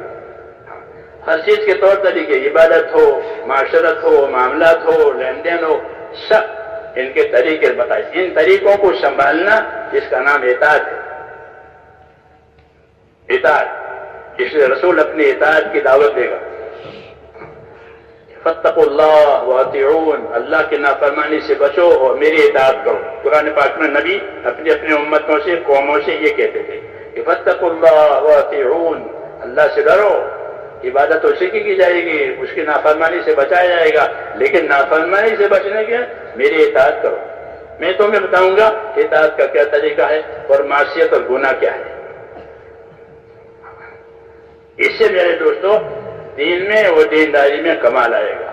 حضور صلی اللہ علیہ وسلم نے جو دین دیا ہے ہم کو وہ کامل دیا ہے, پورا پورا. ہر بات کے طریقے, اس کے حکم, اور پھر اس کی تعلیم, پھر اس کی دعوت. کہ دعوت دو, کہ دعوت کی کیا غرض ہے؟ کہ دعوت کی غرض یہ ہوتی ہے کہ دعوت کی محنت سے دلوں میں طلب آئے گی. دعوت ہے اس لیے کہ اسے دلوں میں طلب آئے گی. اور دعوت میں فضائل چلتے ہیں, فضائل, وعدے وہی نے کہ اسے اندر حرکت ہوتی ہے. عمل میں فضیلت سنی تو حرکت ہوگی, وعید سنی تو ڈر ہوگا. یہ سنا جاتا, اسی قسم کی باتیں ہوتی ہے, اندر تحریک ہوتی ہے کرنے کی چیزوں کی اور نہ کرنے کی چیزوں کی. یہ فضائل, دعوت فضائل کے ساتھ, دعوت فضائل کے ساتھ, تاکہ استعداد پیدا ہو جائے. فرمایا اپنے ماں باپ کے ساتھ اچھا سلوک کرو گے, تمہاری اولاد تمہارے ساتھ اچھا سلوک کرو گی. یہ فضیلت کہ ماں باپ کے ساتھ اچھا سلوک کرو. اگر ماں باپ کے ساتھ تمہارا سلوک اچھا رہا تو تمہاری اولاد تمہارے ساتھ اچھا سلوک کرے گی.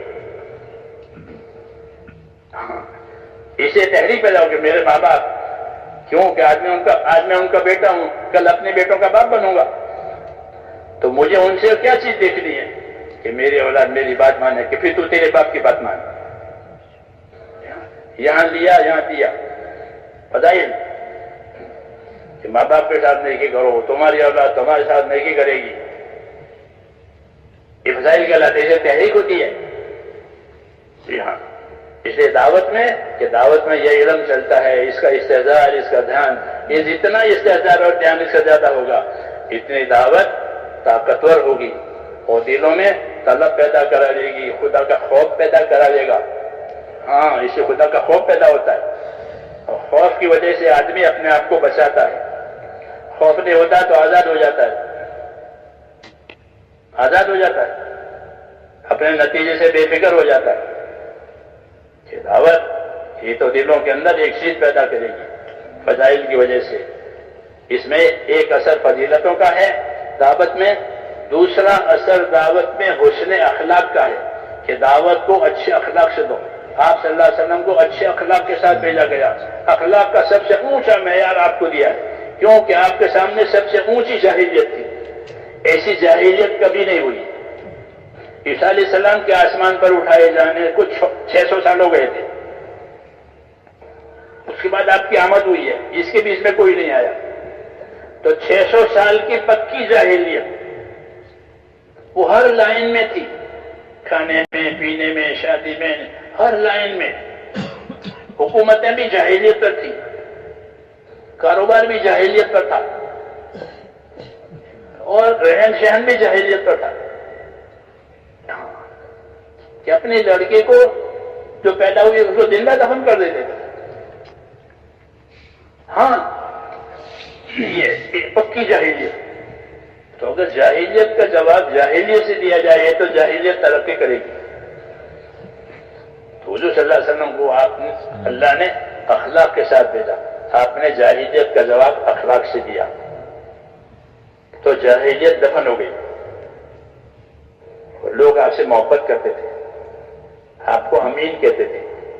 محمد امانت دار آدمی ہے, محمد سچا آدمی ہے، محمد غریبوں کا خیر خواہ ہے، یتیموں کا والی ہے، غلاموں کا مالک ہے. غلاموں کے ساتھ آپ کا برتاؤ ہوتا ہے. لوگوں کے لوگ غلاموں کے ساتھ اچھا برتاؤ نہیں کرتے تھے. تو یہ سارے اخلاق، تو دعوت میں فضائل ہوتے ہیں، دعوت میں اخلاق ہوتے ہیں. اس سے دعوت طاقتور بنتی ہے اور جاہلیت دب جاتی ہے. اس لیے آپ کو اخلاق کے ساتھ بھیجا، پھر آپ کو فضائل کا علم دیا، ترغیبات کا علم دیا آپ کو، وہ آپ نے چلایا. پہلے ہی دن سے اے لوگوں لا الہ الا اللہ والے بن جاؤ، کامیاب ہو جاؤ گے. کون ہے جو میری مدد کرے؟ کون ہے میری مدد کر رہے تاکہ میں اللہ کے بعد لوگوں کو پہنچاؤں؟ جو میرے ساتھ رہے گا، اللہ کے بعد پہنچانے میں میرا ساتھ دے گا، اس کو اللہ جنت دے گا. یہ بشارت، یہ بشارت. جی ہاں، اس لیے جو نرم نرم لوگ ہوتے تھے وہ آ جاتے تھے، غریب لوگ، نرم لوگ. پھر اور محنت ہوئی تو اللہ تعالیٰ پھر ہر طبقے کے لوگ لگ گئے. تو دعوت میں فضائل چلتے ہیں، دعوت میں اخلاق چلتے ہیں. اور اخلاص تو ہر حال میں شرط ہے کہ دعوت سے کیا چاہتے ہو؟ کہ لوگوں سے کچھ نہیں چاہتے، حاکم سے حکومت نہیں چاہتے، مالدار سے مال نہیں چاہتے، زمیندار سے زمین نہیں چاہتے، کسی سے کچھ نہیں چاہتے. ہم تو اس کی بھلائی کی بات کر رہے ہیں کہ وہ اس راستے پر آ جائے تو اللہ اس کی دنیا بھی اچھی بنائے گا، آخرت بھی اچھی بنائے گا. ہمیں اس سے کچھ نہیں لینا ہے. یہ سب سے طاقتور چیز ہے کہ ہمیں تمہاری کوئی چیز نہیں چاہیے، ہم سے یہ چیز لے لو. تو جو سمجھدار لوگ ہوتے ہیں وہ متاثر ہوتے ہیں. یہ کچھ چاہتے ہیں کہ معلوم ہو یہ کچھ نہیں چاہتے. الحمدللہ اس دعوت میں یہ ہے، لوگوں نے اس دعوت پر پی ایچ ڈی کی ہے کہ اندر ہے کیا. اندر کچھ نہیں ملتا ہوں کیونکہ ہے ہی نہیں. ہم تو اللہ اور رسول اور آخرت، اس کے لیے ہمارا مال، ہماری جان اور ہماری صلاحیتیں لگانی ہے. کیوں کہ ہم اس کام کے امین ہیں. اس کام کے ہم امین ہیں. جیسے حضور صلی اللہ علیہ وسلم امین تھے، ہم اس کام کے امین ہیں کہ ہم کو یہ امانت اللہ نے سونپی ہے. رسول صلی اللہ علیہ وسلم کے بعد ایک ایک امتی کو یہ امانت سونپی ہے. تو ہم اس کام میں امین ہیں. لوگوں سے کچھ نہیں چاہتے، اپنے دین سے دنیا نہیں بنانی ہے. کہ وہ بدتر آدمی ہے جو دین سے دنیا بنا رہے. ہاں، کہ وہ بدتر آدمی ہے اپنے دین سے دنیا بناوے، اپنے دین کے نام سے دوسری چیزیں خرید اپنے چیزیں. بنی اسرائیل کو فاسق کہا اللہ نے، یہ فاسق ہے. ان کے علماء کو فاسق کہا. کیوں کہ وہ اپنے دین سے دنیا بناتے تھے. یہ فاسق ہے. ان پر لعنت ہوئی کہ انہوں نے اپنے دین کو اپنے اغراض میں استعمال کیا ہے اور حق کی مخالفت کرتے تھے. نبی آتا تھا، بنی اسرائیل میں بہت نبی آئے تو وہ نبی کی مخالفت کرتے تھے اور لوگوں کا مال کھاتے تھے دین کے نام پر. تو اس لیے ان کو فاسق کہا اور بنی اسرائیل کے علماء کو فاسق کہا. یہ فاسق ہے. صحابہ کو اللہ تعالیٰ نے تقویٰ دیا، یہ متقی ہے. یہ لوگ والذی جاء بالصدق وصدق به اولئک هم المتقون، جو سچ لے کر آیا اور انہوں نے سچ لے کر آنے والے کو سچا مانا کہ یہ لوگ متقی ہیں. تو سچ لے کر آنے والا محمد ہے صلی اللہ علیہ وسلم. والذی جاء بالصدق وصدق به اولئک هم المتقون، کہ جو سچ لے کر آیا وہ محمد صلی اللہ علیہ وسلم، کہ آپ کو اللہ نے سچ دے کر بھیجا. هو الذی ارسل رسوله بالهدى ودین الحق، آپ کو حق دے کر بھیجا ہے اور آپ کو سچا مانا. تو ابو بکر نے پہلے سچا مانا تو وہ صدیق ہو گئے. اس طرح تمام صحابہ کے بارے میں فرمایا کہ اولئک هم الصادقون، یہ سب سچے. سارا کاروبار سچائی پر ہے، کوئی غرض نہیں. پہلے دن سے جی ہاں، پہلے دن سے کوئی غلط دنیا والوں سے نہیں ہے، ہمارا کام سچا ہے اور اسی پر اللہ کامیابی دے گا قیامت میں۔ ھذا یوم ینفع الصادقین صدقہم، یہ آج قیامت کا دن ہے کہ آج سچوں کو سچائی نفع دے گی، کوئی دوسرا کاروبار یہاں اب نہیں چلے گا۔ اپنی سچائی دکھاؤ، اپنی وفاداری دکھاؤ اور اللہ سے انعام لو۔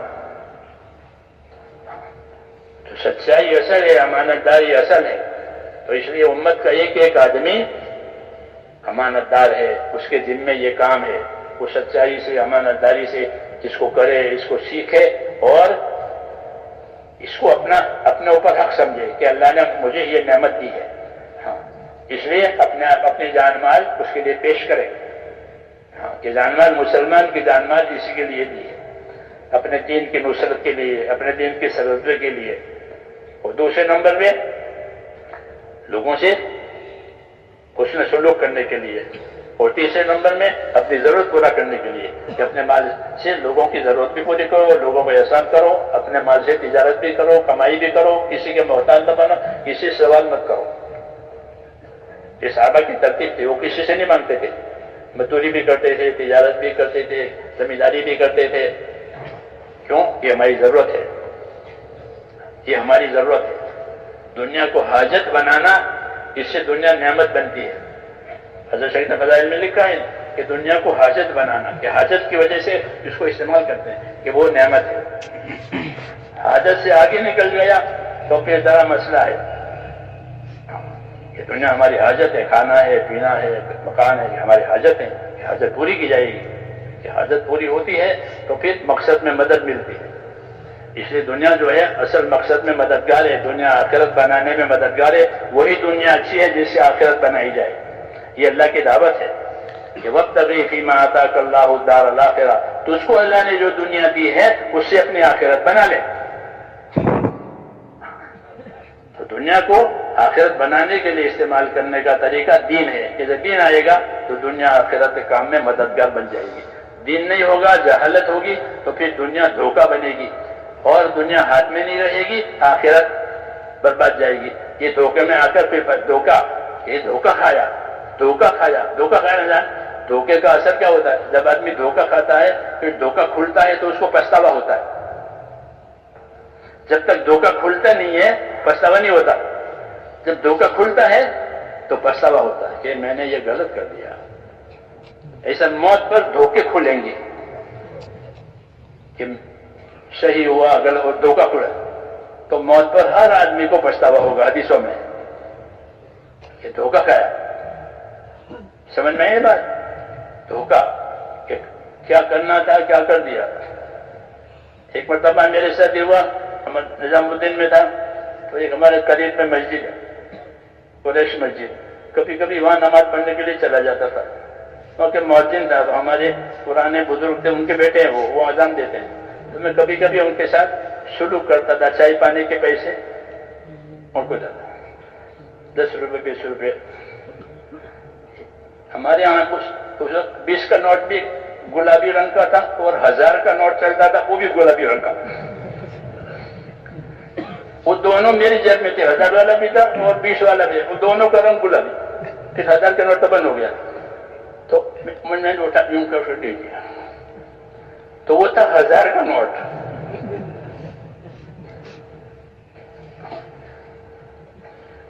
پھر بعد میں دیکھا کہ 20 روپے ہیں، 1000 کیا مؤذن کو دیا، اس کو دھوکہ کھلے تو، لیکن ہم پچھتاوا نہیں ہوا، کیوں کہ میں نے غریب کو دیا ہے، لیکن ہویا دھوکہ، جو نہیں کرنا تھا وہ کیا۔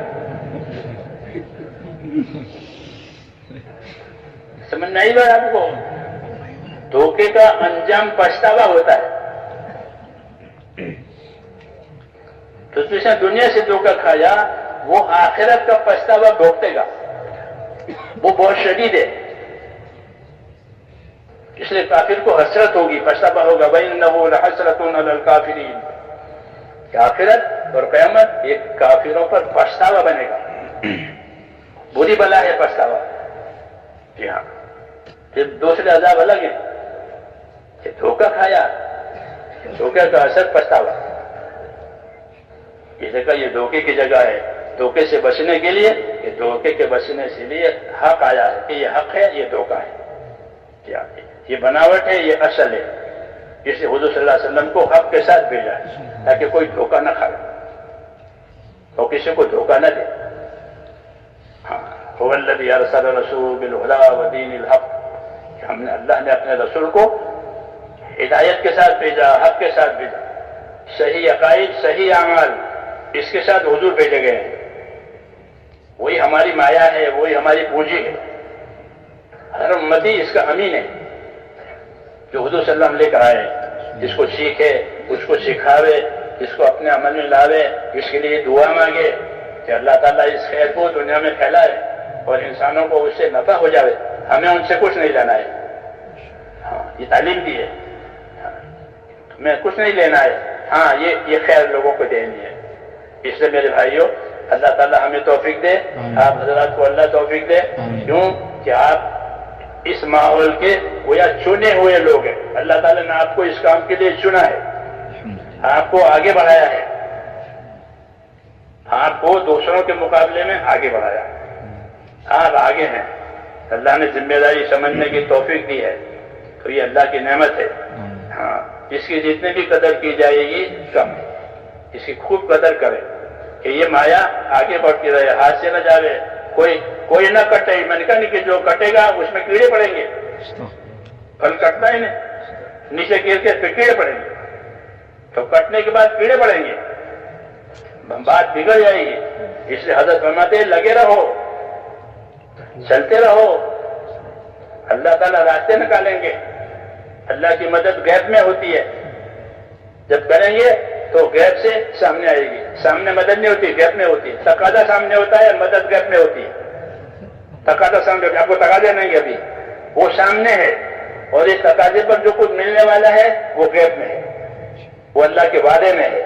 تو ایمان والا وہی تقاضے پورا کرتا ہے غیب پر یقین کر کے کہ اللہ یہ دیں گے، اللہ یہ دیں گے، اللہ یہ کریں گے، تو انعامات جو ہوتے ہیں وہ غیب میں ہوتے ہیں۔ اس لیے ہمارا غیب پر ایمان ہے، بن دیکھے مانتے ہیں اور بن دیکھے عمل کرتے ہیں کہ یہی مومن ہے۔ جی ہاں یہی مومن ہے کہ اللہ کے وعدے پر یقین کر کے اللہ کے حکموں کو حق سمجھ کر کے عمل کرتے ہیں کہ یہ مومن ہے۔ پھر ایمان والے کی اللہ کے ہاں بڑی قدر ہے، اللہ تعالیٰ ہمیں اس کی توفیق عطا فرما دے۔ اس لیے میرے دوستوں اس کی نیتیں کریں، اپنی نیتوں کو بھی اچھا بنانا، اپنے اعمال کو بھی اچھا بنانا، اپنے اخلاق کو بھی اچھا بنانا، اور کام کے اسلوب اور طریقوں کو بھی اچھا بنانا، کہ اچھے اسلوب سے کام کرو تاکہ دل اس کو قبول کرے، اور اچھے گمان کے ساتھ کریں۔ اچھا گمان بھی، اللہ سے اچھا گمان رکھنا کہ اللہ ضرور مدد کرے گا، اللہ ضرور قبول کرے گا، یہ گمان اللہ کے ساتھ، یہ بھی حضور آپ نے تعلیم دی ہے اس کی۔ دوسرے نمبر میں آپس میں اچھا گمان، کسی کے ساتھ بدگمانی نہ کرے، حسن ظن، حسن اسلوب، حسن ظن، یہ دعوت کے محاسن اور دعوت کی خوبیاں کہلاتی ہے، کہ اللہ کے ساتھ اچھا گمان، کہ دین کے کام کرو اور اللہ سے اچھا گمان رکھو۔ حضرت جابر فرماتے تھے کہ مجھے حضور صلی اللہ علیہ وسلم نے اپنے وفات سے 3 دن پہلے یہ فرمایا کہ جابر تمہاری موت اس حال میں آئے کہ تمہارا گمان خدا کے ساتھ اچھا ہو، یاد رکھو اس کو، اچھے گمان کے ساتھ کام کرو۔ ہاں یہ ہدایت تھی جابر کو، تو ہم اچھا کام کریں، ہم کام کریں گے اللہ کا، اور اللہ سے اچھا گمان کریں گے۔ کبھی مدد دیر سے آئے گی، کبھی مدد جلدی آئے گی، کبھی آزمائش بھی آئے گی، ہمارا گمان اللہ کے ساتھ اچھا ہو، کیوں کہ اللہ کا وعدہ ہے کہ میں ان کا مددگار ہوں، واللہ ولی المومنین، اللہ ایمان والوں کا مددگار ہے، وَلَيَنْصُرَ اللَّهُ مَن يَنْصُرُهُ، جو دین کی مدد کرے گا اللہ اس کی مدد کرے گا۔ تو اللہ سے اچھا گمان رکھنا، آپس میں اچھا گمان رکھنا، ایک دوسرے کی خوبی دیکھنا، ایک دوسرے کے ساتھ اچھا گمان کرنا۔ شیطان بدگمانیوں سے ایک دوسرے سے توڑتا ہے، بدگمانی، یہ بدگمانی نہ کرے، اچھا گمان کرے۔ ہاں کوئی غلطی ہو تو اوپر پردہ ڈالے، موقع پر نصیحت کرے، یہ بزرگوں کا طریقہ بتایا کہ کسی نے غلطی کی ہے تو اس کی غلطی پر پردہ کرے، پھیلاوے نہیں، اور موقع دیکھ کر اس کو نصیحت کرے کہ یہ چیز یوں ہے۔ بس سمجھانا اپنا کام ہے، سمجھنا اس کا کام ہے، کوئی نہیں سمجھے وہ جائے،